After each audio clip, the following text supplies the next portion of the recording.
बालिका आदर्श विद्या मंदिर द्वारा संचालित ऑनलाइन कक्षा में आप सभी भैया बहनों एवं श्रोतागणों का स्वागत एवं हार्दिक अभिनंदन।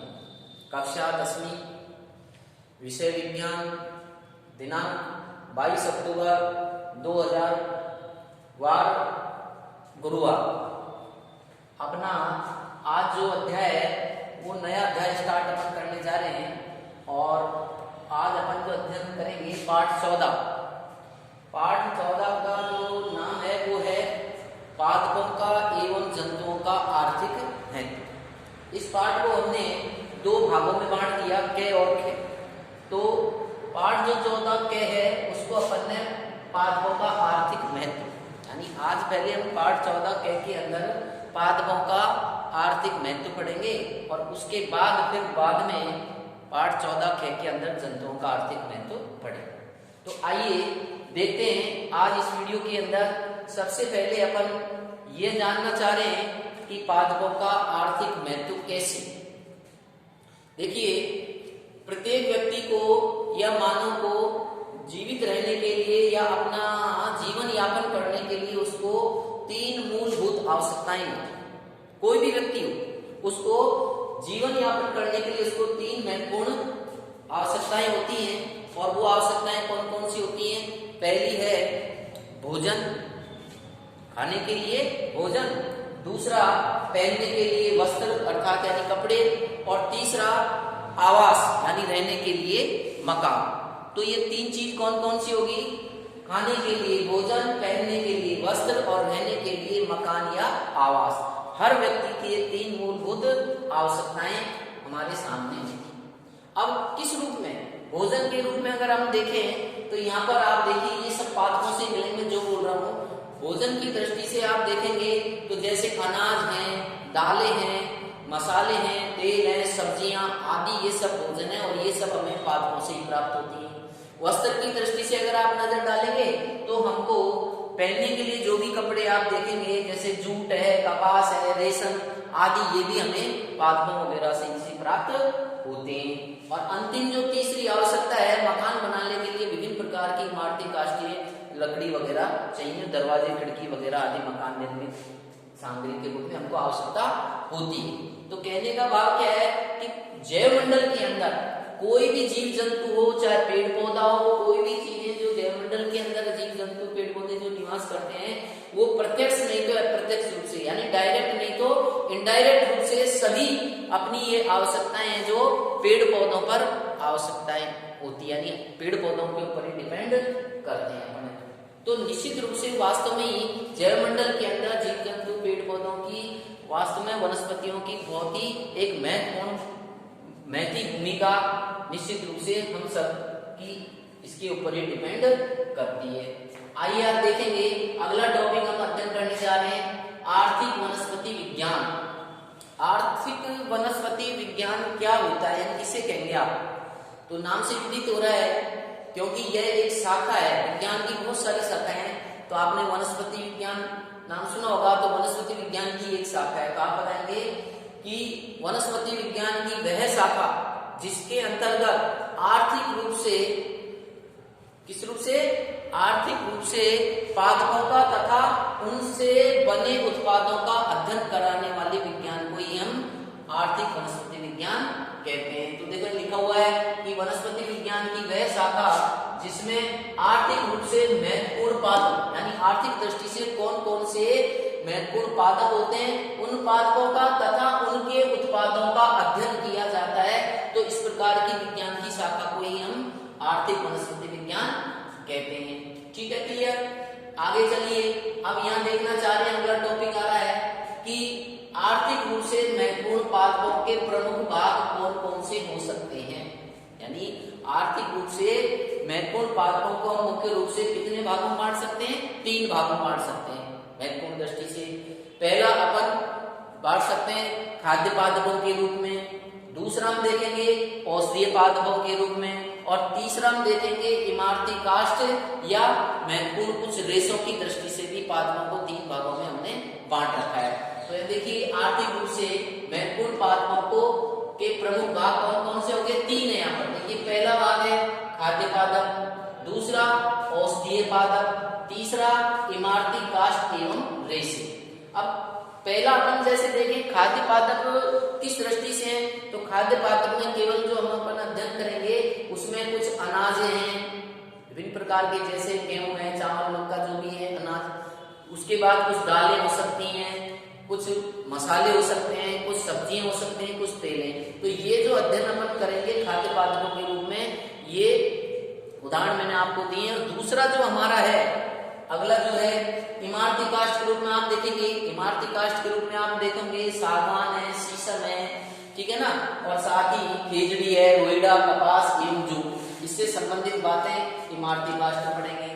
औषधीय संबंधी अगर हम देखना चाहेंगे तो अश्वगंधा है, सर्पगंधा है, अफीम है, ये सब है जो गूगल वगैरह है, सफेद मूसली है, ये भी सब औषधीय पादप आते हैं और ये बहुत ही शक्तिवर्धक वगैरह मानव के लिए बहुत ही उपयोगी चीज है। तो कहने का भाव इनको हमने तीन भागों में बांट दिया है आर्थिक रूप से महत्वपूर्ण पादपों, ठीक है। तो तीन जो भाग बनाए उनमें से आज अपन इस वीडियो के अंदर खाद्य पादपों का आर्थिक दृष्टि से महत्व किस प्रकार है उसके बारे में अपन यह जानकारी करेंगे। तो खाद्य में भी आगे जाकर कई भाग बन गए, अनाज की दृष्टि से, दाल की दृष्टि से, तेल, मसाले, सब्जियां, इन सब के ऊपर अपन आज यहाँ एक एक जैसे आज सबसे पहले अपन अनाज के ऊपर चर्चा करेंगे। तो अनाज में कौन कौन से आते हैं, जैसे गेहूं हो सकता है, चावल हो सकता है, मक्का हो सकती है और बाजरा हो सकता है। तो इनके ऊपर आज अपन इनके वानस्पतिक नाम, इनकी उन्नत किस्में और कब ये फसलें बोई जाती हैं और भारत में इनका कौन सा स्थान रहे, इन सभी बातों के ऊपर आज अपन इस वीडियो में इनके विवरण के बारे में अपन जानकारी करेंगे। परीक्षा की दृष्टि से वास्तव में इनके वानस्पतिक नाम कह दीजिए, वैज्ञानिक नाम बहुत आते हैं, जैसे गेहूं का वानस्पतिक नाम क्या है, चावल का वानस्पतिक नाम क्या है, ऐसे पूछा जा सकता है, या गेहूं कौन सी फसल का है, या मक्के की कोई दो उन्नत किस्मों के नाम बताओ। तो परीक्षा में किसी भी रूप से ये प्रश्न आपसे पूछे जा सकते हैं। तो यहाँ बहुत ही महत्वपूर्ण अपन अभी चर्चा करने जा रहे हैं यहाँ पर। तो यहाँ एक सारणी के माध्यम से इन सब बातों की अपन जानकारी करेंगे। तो सारणी अपने आप में बहुत महत्वपूर्ण भूमिका रखती है परीक्षा की दृष्टि से, तो आप ध्यान से सुनिए यहाँ पर। तो सबसे पहले अपन देखेंगे क्रम संख्या 1 में ले रहे हैं, अनाज पढ़ रहे हैं आज अपन, ठीक है ना। खाद्य पादपों का कौन सा भाग पढ़ रहे हैं, अनाज। तो अनाज का नाम है, दूसरा उसका वानस्पतिक नाम है, तीसरा उसकी उन्नत किस्मों के नाम पढ़ेंगे, और फिर फसल का प्रकार। फसल का प्रकार का मतलब वो रबी की है या खरीफ की है, ठीक है ना। फिर अगला सारणी विवरण है कुल का नाम, यानी कौन से कुल या वंश का वो आता है पादप अनाज है जो, और भारत का यानी विश्व में भारत का उत्पादन दृष्टि से कौन सा स्थान है। तो इस सारणी के माध्यम से समझिए। तो आज अपन पहला अनाज ले रहे हैं, जैसे गेहूं। तो गेहूं का वानस्पतिक नाम होता है, ध्यान सुन लीजिए, परीक्षा में पूछा जाता है कि गेहूं का वानस्पतिक नाम या वैज्ञानिक नाम लिखिए। तो आप बता दीजिए ट्रिटिकम एस्टाइवम। क्या नाम हो गया, ट्रिटिकम एस्टाइवम, ठीक है। परीक्षा में पूछिए कि साहब गेहूं की कोई दो उन्नत किस्मों के नाम बताएंगे। तो आप देखिए यहाँ पर लिख रखा है सोनालिका, दूसरी कल्याण सोना, तीसरा सरवती सोनारा, ठीक है ना। कौन कौन सी होगी, सोनालिका, कल्याण सोना, सरवती सोनारा। तो ये सब उन्नत किस्मों के नाम होंगे। कौन सी फसल का प्रकार है, रबी की फसल है, रबी में बोई जाती है। और कुल, कुल का मतलब है वंश इनका कौन सा है, क्योंकि अनाज जो भी ये सभी हैं जो घास कुल में आते हैं। कौन से में आते हैं, घास कुल के अंदर आते हैं, या फिर इनको यूं कहिए ग्रेमीन या पोएसी कुल। परीक्षा में पूछ लिया जाए कि अनाज है जो कौन से कुल का पादप है, गेहूं वगैरह मक्का, तो आपको तुरंत कहेंगे कि ये घास कुल का है, या फिर आप कहेंगे ग्रेमीन या पोएसी कुल के पादप है, ठीक है ना। आगे देखिए दूसरा अनाज आ रहा है हमारा यहाँ पर चावल। चावल जो होता है इसका वैज्ञानिक नाम है ओराइजा सटाइवा। क्या नाम है, ओराइजा सटाइवा बोलते हैं इसका वानस्पतिक नाम। इसकी कुछ अन्य उन्नत किस्में यहाँ पर दी गई, कौन कौन सी हो सकती है, देखो बासमती है, स्वर्णदाना है, जया है, रत्ना व सोना। तो यहाँ पर जो ये उन्नत किस्मों के नाम यहाँ पर दिए हुए हैं, ये कौन सी फसल का है, ये खरीफ की फसल में उगाया जाता है, ठीक है ना। उसके बाद ये भी घास कुल नहीं आता है। ये बहुत महत्वपूर्ण बात है कि साहब चावल है जो भारत का विश्व में कौन से स्थान पर है, प्रथम स्थान पर है। आज हमें बड़े गर्व की बात है कि आज चावल उत्पादन दृष्टि से भारत है जो अपना विश्व में पहला स्थान रखता है। ठीक है, यहाँ दिया हुआ है कि विश्व में प्रथम स्थान पर है भारत है जो चावल उत्पादन की दृष्टि से। उसके बाद देखिए तीसरा अनाज जो आ रहा है हमारा यहाँ पर है मक्का। ठीक है ना, मक्का का जो वानस्पतिक जो नाम है वो है जिया मेज। क्या नाम है? जिया मेज है। ये भी खरीफ की फसल में ही उत्पादन किया जाता है इसका। इसकी भी कुछ उन्नत किस्में जैसे विजया है, शक्ति है, रत्ना है या रतन कह दीजिए आदि। कौन कौन सी होगी? विजय, शक्ति और रतन, ये तीन इसकी उन्नत किस्मों के नाम है किसके? मक्का की। खरीफ की फसल बोया जाता है, ये भी घास कुल के अंदर आता है। अंतिम जो हमारा अनाज है वो है बाजरा। ठीक है ना, तो बाजरा का जो वैज्ञानिक नाम यहाँ दिया हुआ है पेनिसिटम टाइफाइडिस। क्या नाम होगा? पेनिसिटम टाइफाइडिस इसका नाम है, और ये भी खरीफ की फसल में ही बोया जाता है। ठीक है ना, इसके लिए आगे आप देखिए ये भी घास कुल में ही आता है। तो इस प्रकार आज अपन ने जो आर्थिक दृष्टि रूप से अगर हम देखें तो कुछ महत्वपूर्ण पादपों में हमने जो तीन भाग थे उनमें से केवल आज अपन ने खाद्य पादप में भी कौन से अनाज के ऊपर अपन ने उनके वानस्पतिक नाम, उनकी कुल और कौन सी फसल का है, इनके ऊपर महत्वपूर्ण चर्चा की है। ठीक है ना, शेष अगले वीडियो के अंदर इसी प्रकार से अपन दालों के बारे में पढ़ेंगे। ठीक है, तो आज अनाज कौन से गेहूं, चावल, मक्का और बाजरा इनकी वानस्पतिक नाम पढ़ लेना और इनकी उन्नत किस्मों के नाम भी आप याद कर लीजिएगा। ठीक है, आज के वीडियो में आप क्या सीखे, आपने कितना ग्रहण किया इस छोटे से टॉपिक के माध्यम से, तो देखिए हम मूल्यांकन कर लेते हैं गृह कार्य की दृष्टि से। देखिए पहला प्रश्न है गृह कार्य का पहला प्रश्न, देखो यहाँ पर कि गेहूं व चावल का वानस्पतिक नाम लिखिए। तो आप बता सकते हैं गेहूं का वानस्पतिक नाम है टिटिकम एसाइटाइवम। ठीक है ना, चावल का वानस्पतिक नाम होगा ओराइजा सैटाइवा हो गया। क्लियर। दूसरा प्रश्न है गेहूं व चावल की कोई दो उन्नत किस्मों के नाम लिखिए। तो गेहूं की दो उन्नत किस्मां सोनालिका, कल्याण सोना, सरबती सोना, यहाँ पर तीन की, इनमें से एजुलाई कोई भी आप दो लिख दीजिए।